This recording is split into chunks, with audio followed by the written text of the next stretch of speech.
Hello guys, നമുക്കിന്ന് 5 രൂപയുടെ Bru coffee പൗഡറിൻ്റെ packets വെച്ചിട്ട് കുറച്ച് ഫ്ലവേഴ്സ് ഉണ്ടാക്കിയെടുത്താലോ? ഇതുപോലത്തെ കുറച്ച് ഫ്ലവേഴ്സാണ് നമ്മളിപ്പോൾ ഇന്ന് ഉണ്ടാക്കാൻ പോകുന്നത്. അതിനാദ്യം നമ്മൾ ഈ കോഫി പൗഡറിൻ്റെ സൈഡിലത്തെ ആ കട്ടിയുള്ള ഭാഗമൊക്കെ ഒന്ന് കട്ട് ചെയ്ത് മാറ്റണം. എന്നിട്ട് ഇതേപോലെ നമ്മൾ കട്ട് ചെയ്തെടുക്കണം. അങ്ങനെ ഞാനിപ്പോൾ എൻ്റെ അടുത്തുള്ള എല്ലാ പാക്കറ്റ്സും ഞാനിപ്പോൾ കട്ട് ചെയ്തെടുത്തിട്ടുണ്ട്. ഇനിയിപ്പോൾ ഈ കട്ട് ചെയ്ത പാക്കറ്റ്സൊക്കെ നമുക്കൊന്ന് കഴുകിയെടുക്കാം. കോഫി പൗഡറിൻ്റെ ആയതുകൊണ്ട് തന്നെ നല്ല രീതിയിൽ അതിൽ ഇതേപോലെ കളറൊക്കെ ഉണ്ടാകും. അപ്പോൾ അതൊക്കെ ഒന്ന് നമ്മൾ കഴുകിയെടുക്കണം. കഴുകിയെടുത്ത് കഴിഞ്ഞിട്ട് ഇത് നമ്മൾ ട്രയാങ്കിൾ ഷേപ്പിൽ 2 തവണ നമ്മൾ മടക്കിയെടുക്കണം. എന്നിട്ട് ഒരു സൂചി നൂലും എടുക്കണം. സൂചി നൂല് എടുത്തിട്ട് അതിൻ്റെ അറ്റത്ത് കെട്ടിയിടണം. കെട്ടിയിടുമ്പോഴത്തേക്കും കുറച്ച് കയറ്റി വേണം കെട്ടിയിടാനായിട്ട്. എന്നിട്ട് അത് നമ്മൾ ഇതേപോലെ കോർത്തെടുക്കണം. അങ്ങനെ ഒരു 5 എണ്ണം നമ്മൾ കോർത്തെടുക്കണം. 5 ഇതൾ വേണം പൂവിന്. അപ്പോൾ അതുകൊണ്ട് 5 എണ്ണം കോർത്തെടുക്കണം. ഇനിയിപ്പോൾ 4 എണ്ണം വേണമെങ്കിൽ 4 എണ്ണമെങ്കിലും കോർത്തെടുത്താൽ മതി. ഞാനിപ്പോൾ ഇവിടെ 5 എണ്ണമാണ് കോർത്തെടുത്തേക്കണത്.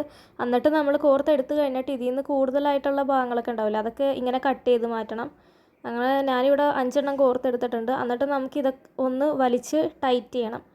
ടൈറ്റ് ചെയ്ത് കഴിഞ്ഞിട്ട് നമ്മൾ നേരത്തെ കെട്ടിയിട്ട് ആ ഭാഗം ഉണ്ടാകുമല്ലോ ആ സൈഡിൽ, അതും ഇപ്പുറത്തെ ആ സൈഡിലത്തെ ഭാഗവും കൂടി ആ സൂചി നൂലിൻ്റെ സൈഡിലത്തെ അത് കട്ട് ചെയ്യണം. എന്നിട്ട് നമ്മളിത് ഒന്ന് കൂട്ടിക്കെട്ടണം. നല്ലവണ്ണം ടൈറ്റ് ചെയ്തിട്ട് കൂട്ടിക്കെട്ടണം. എന്നാലേ ഫ്ലവർ നല്ല ഭംഗിക്ക് ഇരിക്കുകയുള്ളൂ. എന്നിട്ട് നമ്മൾ ഈ നീണ്ടു നിൽക്കുന്ന നൂലൊക്കെ നമ്മൾ കട്ട് ചെയ്ത് മാറ്റണം. കൂടുതലായിട്ട് നൂലുണ്ടാവുമല്ല. എന്നിട്ട് നമ്മൾ ഈ ഇതളൊക്കെ ഒന്ന് വിടർത്തി കൊടുക്കണം.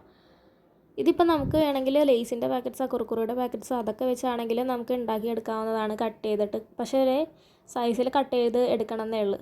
അങ്ങനെ നമുക്ക് ഇതേപോലെ തന്നെ വേറെ കുറച്ച് കൂടുതൽ ഫ്ലവേഴ്സ് ഉണ്ടാക്കിയെടുക്കാം. ഇത് വലിക്കുമ്പോഴത്തേക്കും ഭയങ്കര ഫോഴ്സിലൊന്നും വലിക്കരുത്, നൂലൊക്കെ പൊട്ടിപ്പോകും. നമ്മൾ ഒരുവിധം മയത്തിൽ വേണം വലിക്കാനായിട്ട്. അങ്ങനെ ആ കട്ട് ചെയ്തെടുക്കുമ്പോഴത്തേക്കും ഇതേപോലെ നല്ല ഭംഗിയുള്ള ഫ്ലവേഴ്സ് കിട്ടും.